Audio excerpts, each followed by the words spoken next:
التي وقعت في سبوية معركة نصر، والمعركة التي وقعت في السوق والتي يسموها هروب الشيوخ، هذه كلها هذا تاريخ بناه الآباء والأجداد وخلوه لنا عالي ومسجل في التاريخ الوطني وفي الأرشيف ديال المملكة المغربية.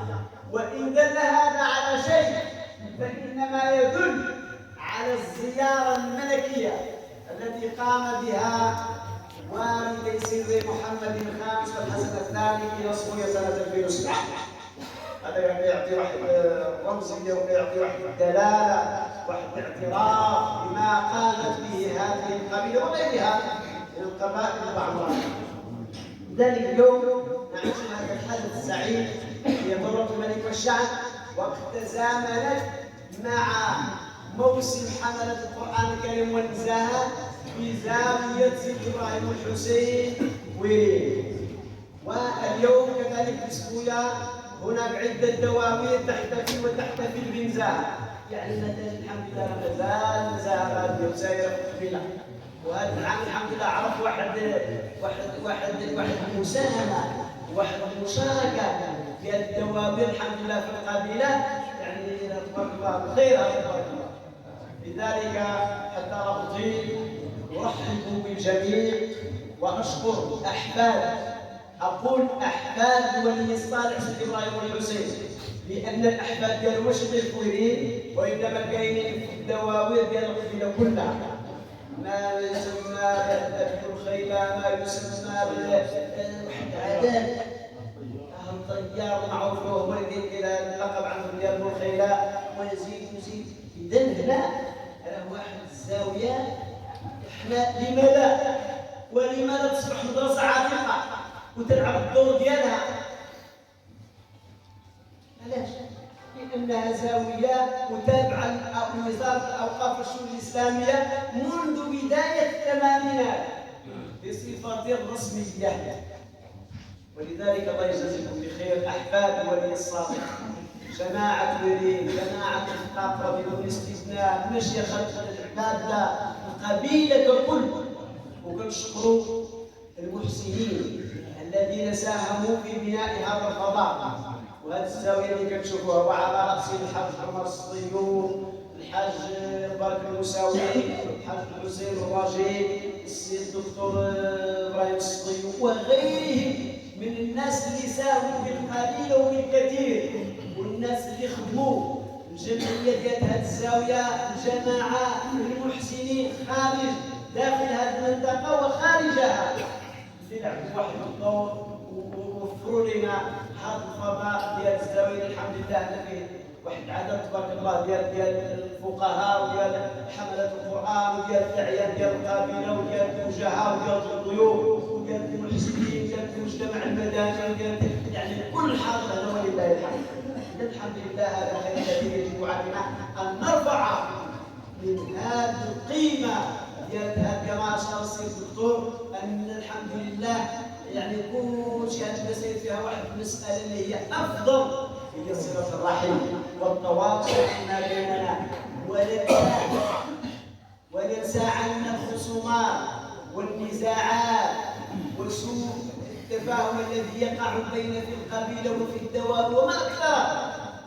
علينا أن نمحي عنا هذه المسائل التي تعكر صفو الجماعات وصفو الدواوين ونديروا اليد باليد لمصلحة الوطن ولمصلحة دين الله، ونصيروا الرحم ديالنا ونتسامحوا فيما بيننا ونتغافروا فيما بيننا، وهذا هو اللي واجب علينا نقوم.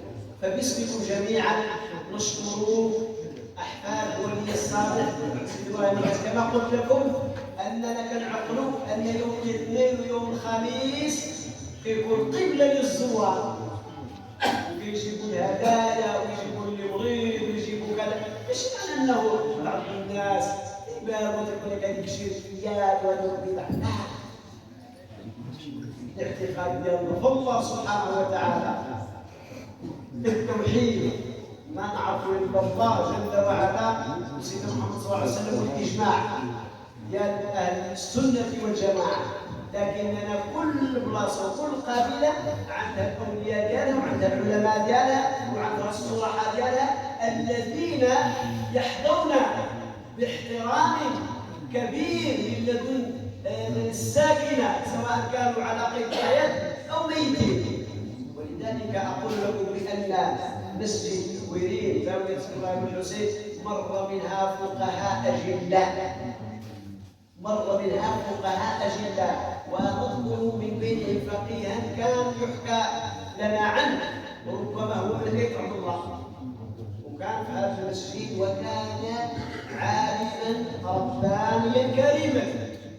كانوا يقولوا ما يمكن يشتحد من هنا ما يدخل الزاويه، هذا في بدايه ومنتصف القرن الماضي، وكانوا دائما يجبروا المقراء الطالع والمواعظ الموجودين والكيله يقولوا لي هذا الشطحات الكلام والخبزه دائما كاينه دائما هذا الكرم كاين سبيل عابر السبيل كيفما كان نوعه يبداو يدخل هذه الزاويه وكاين وكان وكاين الشرط وكيبقى الخير.